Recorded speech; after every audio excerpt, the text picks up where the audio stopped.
말씀드리겠습니다. 그러면 그 얘기 한번 포커스, 저거를, 초점을, 기초선거 정당공천 폐지. 정당공천제 폐지. 이 문제 한번 얘기해 보시죠. 오늘 또 안철수 의원은 어쨌든 자기도 공천을 이제 포기하겠다. 이런 입장도 밝히고 했으니까. 네.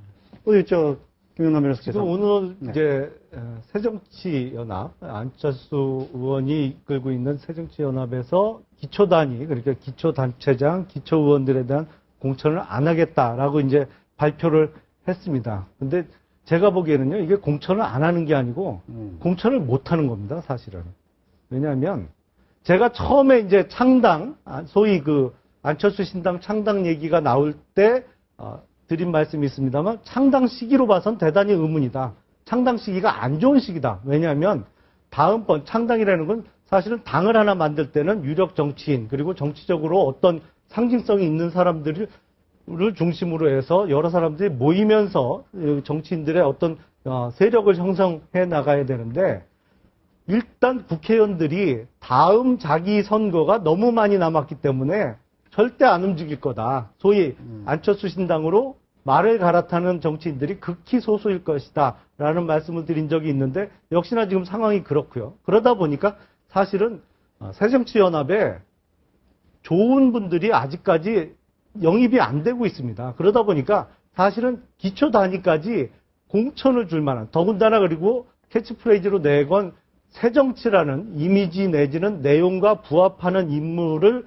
공천하기가 어려운 거예요. 사실 안철수 의원 입장에서는 공천을 안 하는 게 아니고 못 하는 거거든요. 그리고 분명히 사람들은 있습니다. 그런데 기존에 내걸었던 슬로건하고 안 맞는 인물들이 모이는 것이죠. 그러다 보니까 공천을 이렇게 할 바에는 아예 무공천, 공천 안 하겠다고 선언하고 그러다 보면 사실은 무소속 후보들이 전부 될 수밖에 없거든요. 근데 그 무소속으로 출마하는 분들이 뭐 안철수 의원과 그 뜻을 같이 한다든지 뭐 선거운동을 펼치면서 소위 표방은 할 수 있겠지만 현실적으로 보면 그분들이 후보 기호 숫자도 다 틀린 거예요. 이게 정당이 되고 창당이 되고 정당의 공천을 받아야 예를 들어서 뭐 5번이 됐던 6번이 됐던 통일된 숫자로 후보들이 나오고 그거에 대해서 그 숫자를 지지해달라고 안철수 의원도 전국을 돌면서 선거운동을 할 수 있을 텐데 사실은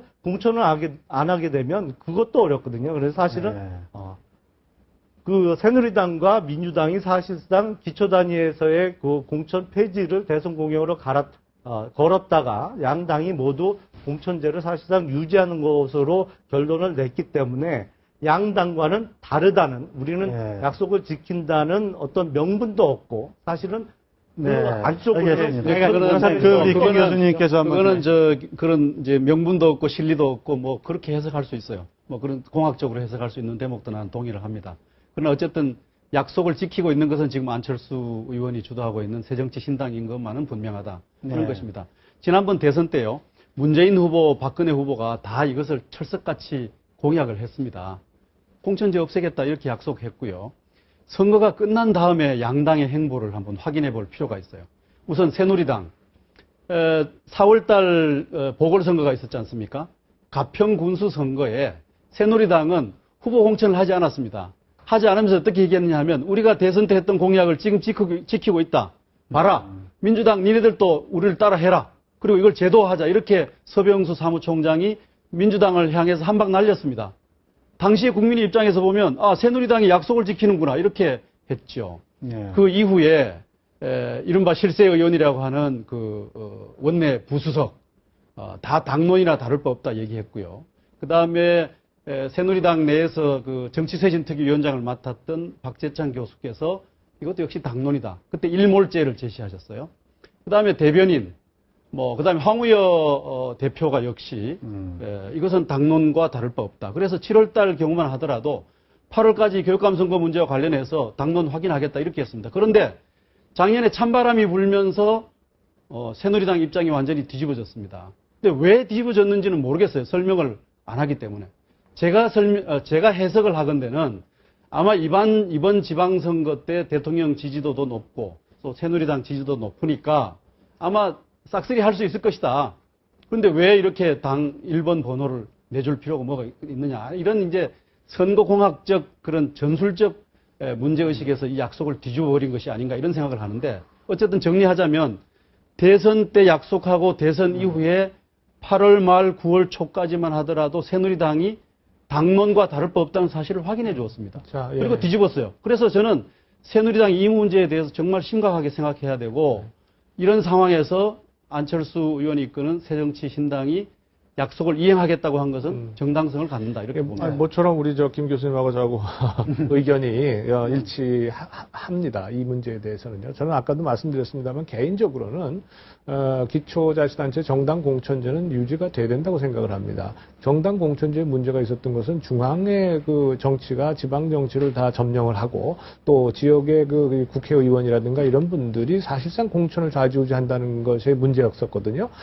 정당 공천제가 문제가 아니라 그 정당 공천제를 잘못 지금 그 적용되고 있기 때문에 문제였는데 공천제 자체를 없앤 거는 잘못된 거다라는 저는 생각은 변함이 없어요. 그건 변함이 없는데 그럼에도 불구하고 지금 말씀하신 것처럼 양당이 전부 인정을 했단 말이죠. 그걸 공약으로 철석같이 공약을 했어요. 그러면 공약을 변경하게 된 게 아닙니까? 그렇다면 저간의 사정에 대해서 반드시 유권자에게 설명을 드리고 여기에 대한 양해를 구했어야죠. 그리고 그에 따른 또 책임도 져야 될 겁니다. 그 책임은 그거를 그럼 대통령께서 직접 그 대선 공약이었기 때문에 직접 입장을 밝혀야 된다고 저는 뭐 입장을 밝힐 수도 있는데 지금 대통령은 그 당시에 또 대선 후보로서 그 책임을 지는 그런 입장에도 있지만 지금 현재는 대통령으로서 국가 전체를 지금 총괄하는 분 아니겠습니까? 그러니까 이런 문제 같은 경우에는 제가 보기에는 대통령보다는 여권 지도부에서 여기에 대해서 이 모든 전후사정을 얘기를 하고 왜 새누리당이 지금 말씀하신 것처럼 정당 공천제를 유지하지 않을 수 없는가라고 하는 것에 대해서 충분히 설명을 드리고 물론 기존에도 간헐적으로 지도부나 혹은 의원 개인들이 얘기는 했어요. 정계특위라든가 이런 쪽에서 얘기가 나왔었고 그러나 그것이 아니라 지금 말씀하신 것처럼 공약을 지키지 않은 것은 신뢰의 문제니까 거기에서 총체적으로 좀 사과를 하는 게 좋겠다. 또 안철수 신당 우리 새정치연합이 지금 우리는 지키겠다라고 하는 것이 지금 뭐 김 변호사님 말씀처럼 안 내는 게 아니라 후보를 못 내서 그럴 수도 있습니다. 그러나 그럼에도 불구하고 김 교수님 말씀에 저는 전적으로 동의를 해요. 그럼에도 불구하고 약속을 지키는 건 지금 새정치연합밖에 없지 않느냐. 또 민주당은 말이죠. 어정쩡하게 계속 있으면서 자꾸 우리가 이걸 진정으로 민주당이 기초자치단체 공천제를 없애는 것이 정치 혁신이라고 생각한다면 남이 뭐라든 무슨 상관이 있습니까? 그걸 정치 혁신을 해야 되는 거죠. 그런데 계속 눈치를 보고 지금 새누리당 보고 하자고 그랬지 않냐고 그건 거단 말이죠. 그러니까 안철수 의원의 이력을 보면 이분이 그러니까 조금 뭐랄까 판단력이 좀 부족할까 아니면 판단의 시점이 늦는달까 뭐 이런 비판이 있을 수는 있겠지만 어쨌든 본인의 말한 것은 지키려고 노력을 했었다. 그래서 박원순 시장에게 양보한 것도 그렇고 작년 대선 때도 보면 문재인 후보가 단일화 논의하고 있었지 않습니까? 그러다가 선거 등록 하루 전날 해서 단일화 안 되니까 결국은 그럼 내가 포기해서 단일화를 하는 방향으로 하겠다라고 분명히 그런 방식으로 약속을 지켰지 않습니까? 그러니까 이번 경우도 보면 물론 지역에 따라서 안철수 신당의 후보를 낼 수 있는 어떤 후보군들의 편차가 다소 있기는 해요. 보면 수도권이나 호남권 같은 경우는 비교적 가능성이 있고, 충청권이나 영남권 같은 경우는 조금 사람이 조금 적을 수도 있고, 부족할 수도 있고, 뭐 이런 편차는 있기는 하지만, 어쨌든 이 지금 스스로 당 창당 과정에서 기초나 기초단체장 후보자 선거를 안 내는 건 굉장히 큰 타격인데, 결단을 내렸다고 하는 것은 그 자체는 크게 평가를 해줘야 될 부분인 것 같습니다. 김 여사님도 그 부분 인정하십니까? 그래서 결단은 결단이죠. 큰 결단인 건 맞습니다. 그런데 그 정당이라는 존재 이유가 사실은 어떤 이념을 같이 하고 비전을 같이 하는 사람들이 모여서 정치를 하는 세력을 정당이라고 한다면 사실은 뭐 홍 교수님 말씀대로 저도 정당 공천제는 유지가 돼야 된다라고 생각을 하고 있습니다. 다만 공천 방법을 개혁하는 것은 필요하죠. 공천의 방법을 지금 논의되고 있는 대로 상향식 공천을 한다든지 정말 당권을 쥐고 있는 몇 사람들이 좌지우지 않는 할 수 없는 방식으로 개혁을 하는 것은 필요하지만 정당 공천제는 유지한데 당장 새정치연합의 문제는요. 그렇게 되면 가뜩이나 지금 당을 만들면서 사람을 모아서 세력화를 해야 되는데 그게 어려워진다는 얘기거든요. 그래서 알겠습니다. 사실은 명분은 없고 공천할 자원이 부족해서 그런 결정을 내린 것으로 보입니다. 네. 제가